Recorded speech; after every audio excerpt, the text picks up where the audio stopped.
Media registration done. Monday is all about the big press events, and we start with Xbox. Good morning, everyone. Let me start by welcoming the fans. You are shaping the future of Xbox, and we are better for it.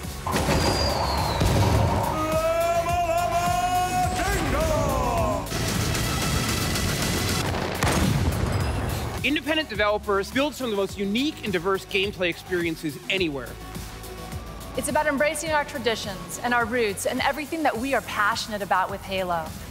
Well, that was actually one of the best Microsoft conferences I've been to because there was no spin. There was no wasting our time talking about functionality that we really don't care that much about. They just showed games, and they showed a lot of new games too. Next up, it was Electronic Arts. As we start designing the next Mass Effect game, we start by asking fans what they want. Colliding and influencing each other's emotions. Water can flow, or it can crash. Be water, my friend. We're having very tight, controlled hits. They kind of speak about Faith's power and efficiency because she is a projectile. Whenever she does hit, she hits quick, fast, and hard, and then moves on. So at the EA press conference, we got to see a bit more of Star Wars Battlefront, and I kind of wish EA just talked about that for the whole conference, but that's not really practical. But they also talked about Mirror's Edge 2. It's great to see that coming back. We also saw a bit more of Dragon Age Inquisition, and it looks like they've got some interesting enemy attack patterns in there, and definitely lots and lots of locations, which is the most important thing. And of course, Battlefield Hardline. It's exciting to me because it looks like Battlefield's Rush mode, but with cops and robbers, and that's awesome. Welcome to the Ubisoft E3 media briefing.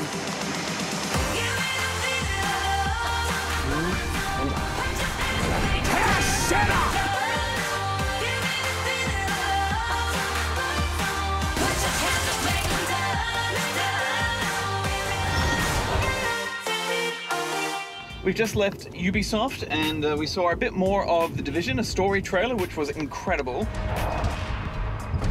And we saw a bit more of Assassin's Creed as well, and really starting to see a next-gen open world and how that can actually look, a proper next-gen open world, and that's really exciting. And also it's good not to have silly celebrities coming out and spruiking games when they have absolutely nothing to do with it. They've got the developers coming out to talk about their games that they've been working hard on. Now we're on the way to Sony, and we're going to see what they have to offer. Good evening. PlayStation remains steadfast in our commitment to provide gamers the thrills, deep narrative experiences, and challenging gameplay they desire.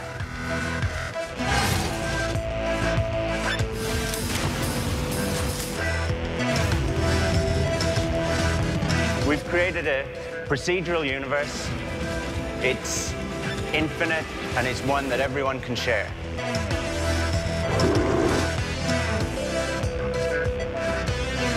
You've been out of the game for a long time. You are the product of everything you fear.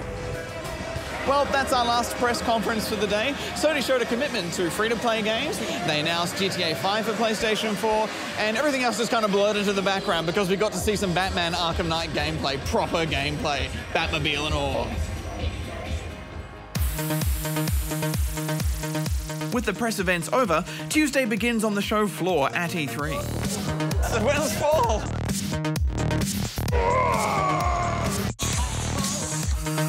That's how it's done. High five, high five, high five. Well done.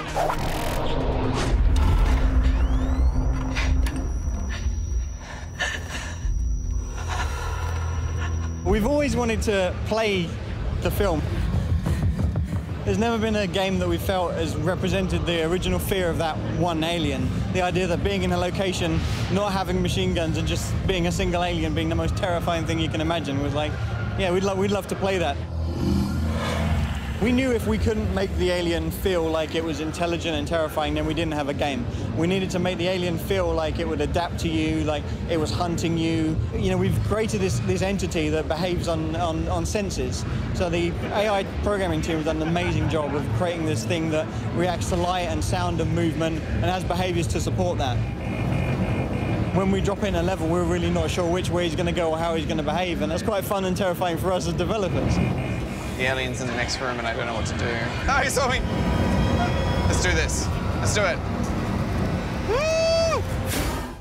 On top of that, we have other threats on the station, like the synthetic. And then we have survivors on the station.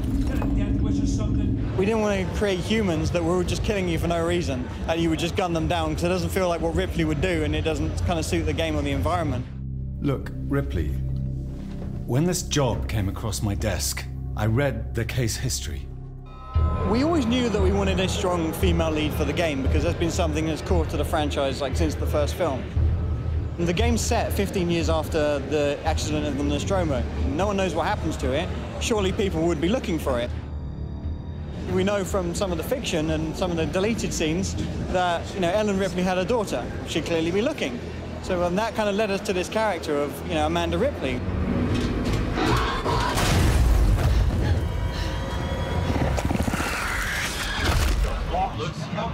It's upset me a little bit, so I'm gonna leave. All right? Yeah, all good. All right, set up, and on 3. 1, 2, 3! What we're bringing to the table this year is the Siege gameplay. Siege really encapsulates the whole idea of an opposition between two different teams. We have a completely asymmetric gameplay. On the one side, we have defenders. Their role is to build a stronghold. They have tools to fortify their area, to put barricades on windows, to put traps around them. They could put barbed wires on the ground. Their whole goal is to fortify the area, make sure it's untakeable. It's their stronghold. And on the other side, we have the attackers, the Rainbows. They want to get in, they want to get to their objective. What we're showing is the rescue hostage game mode. So they have to get to the hostage and get her out to safety. And the tools they have is, of course, destruction, mainly. So they can start by observing. They're going to find a weak point in defense. And once they found that weak point, they're going to exploit it, explode the walls, shoot through walls, breach the ceilings, whatever they need to do to get in the room or getting the area where the hostage is, bring her back to safety. From the wall! This is an in-house technology that has been essentially built for Rainbow Six. And what it is, it's fully procedural, material-based destruction.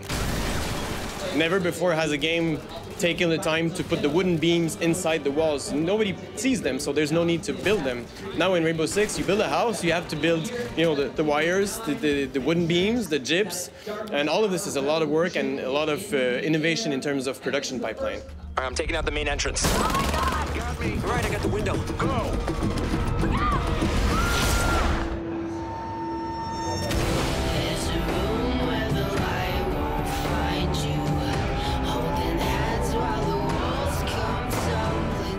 One of the most requested features was the ability to play and to share the experience with other people or friends.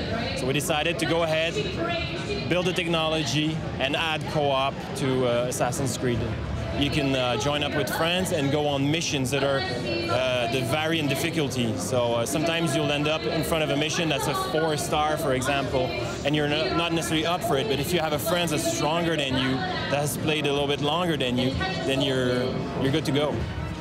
There's stuff that's on our bucket list. There's stuff that we wanted to do for years that just weren't possible with the hardware.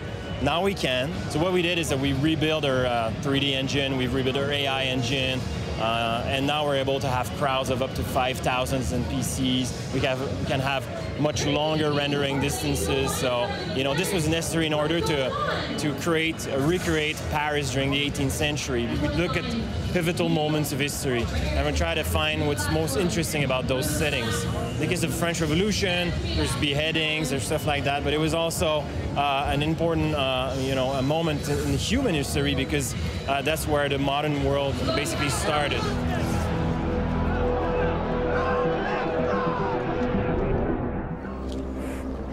AJ, the fortress you're looking for is called Ratu Daddy. Should be in the valley down below. Okay, I'll head in that direction. So Far Cry 4 sees you play AJ Gale.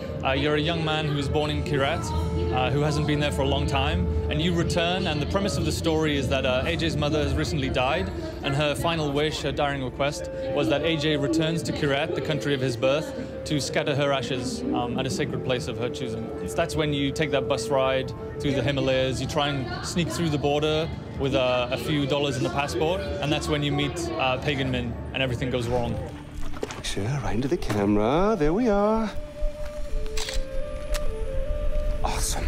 So moving from Far Cry 3 to Far Cry 4, we've gone from sandy shores and beaches and lush tropical islands to the kind of mountainous Himalayas. So obviously we have a lot more verticality.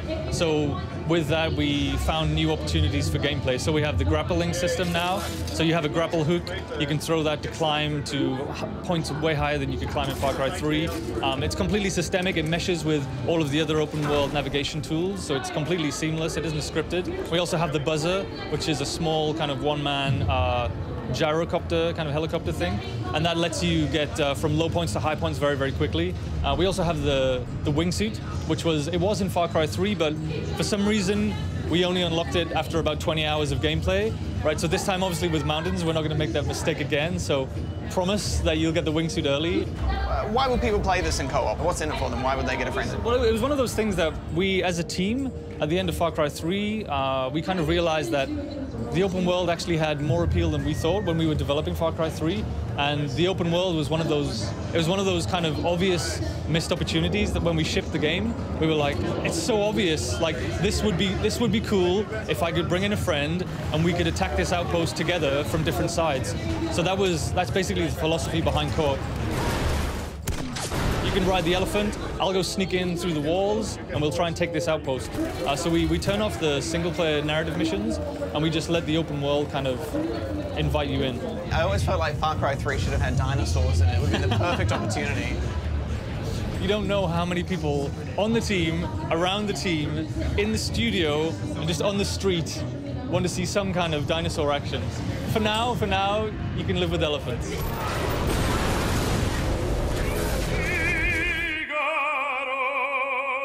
I don't know much about cars, but I know this is a sick one.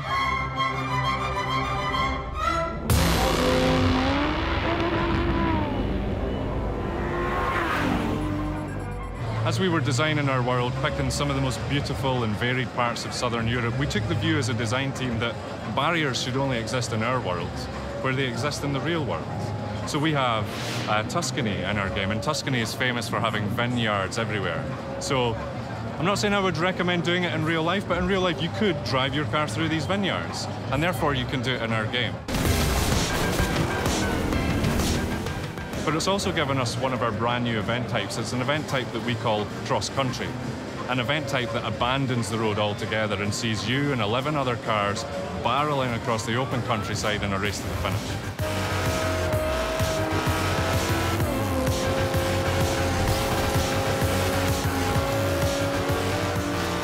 Well, we have cars for every taste, from every corner of car culture. I mean, we have modern supercars like the Lamborghini Huracan that makes its debut in our game, but we also have monster off-road cars, classic American muscle cars, Group B rally legends, European hot hatches. And what we want you to do is explore that list, explore all 200 cars if you can. I mean, of course, we want you to find the cars that you know you love, but we also want you to discover new cars, cars that you've never driven before, cars that you can fall in love with.